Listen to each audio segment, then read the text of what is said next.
when I animate a blink, I normally use 3 frames to close, and then depending for a generic blink, it's normally 3 frames to open, but then I have like a 5-6 frame eased in.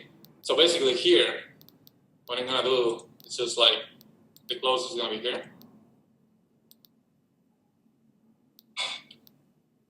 Remember to use the upper and lower lids when you guys animate a blink, okay? Like we tend to use only the upper lids. Then when the eyes are closed, I normally use 2 frames. I normally use the second frame as a squash.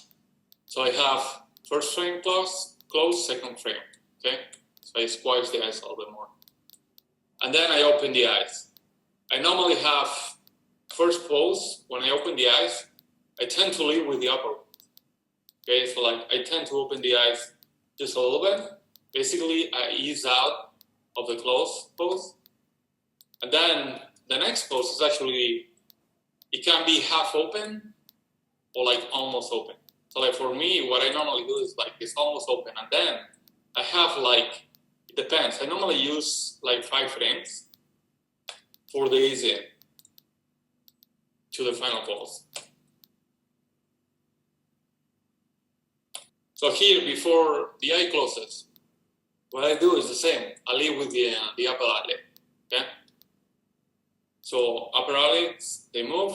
Then on this pose, basically both of them move. I don't let the computer do anything. Normally I put the spacing because it's basically I animated blinks frame by frame.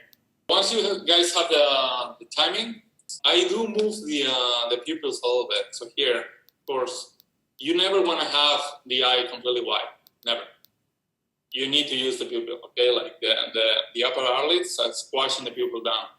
So never leave the eye completely wide. Here, because I'm trying to leave with the upper eyelids, I actually don't move the pupils yet. I wait 1 frame. So basically what I do is offset them 1 frame.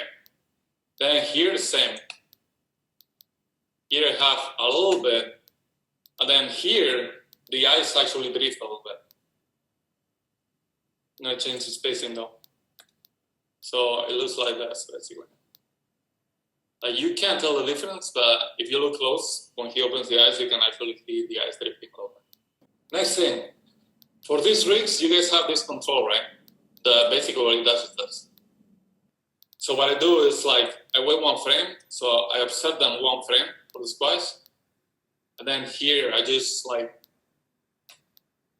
have like, normally like 6 to 7 frames. And I go to the normal pose again. So just doing this. Look at the face now. So now what I do is basically I use the valve, okay? First, I animate all, like I grab like both of them, I animate all the controls, like just the main control at the same time. So I do the same.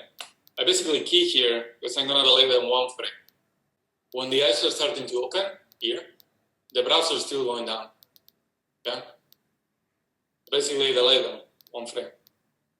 So now the eyes are pushing up and the brows are following. Okay, basically I'm overlapping act. Okay. And then here, I'm gonna delay them like 2 frames. So I'm not even like putting in betweens though, but just look at the difference. Okay? Once you have this, if the blink is subtle, you normally don't have to animate the brows that much, but what I do is grab the inner controls of the brows, because these are the ones that are going to be more effective. And what I do is, here, if you see from frame 6 to 7, the brows, they are almost completely still. What I do is, frame 7, I actually lower the inner part of the brow a little bit. So just to create that overlap, just to show that force a little bit more. Make sense? You can see it's just a little bit, like basically I'm overlapping the brows, like the brows are doing this. Okay? So you can always push a little bit more.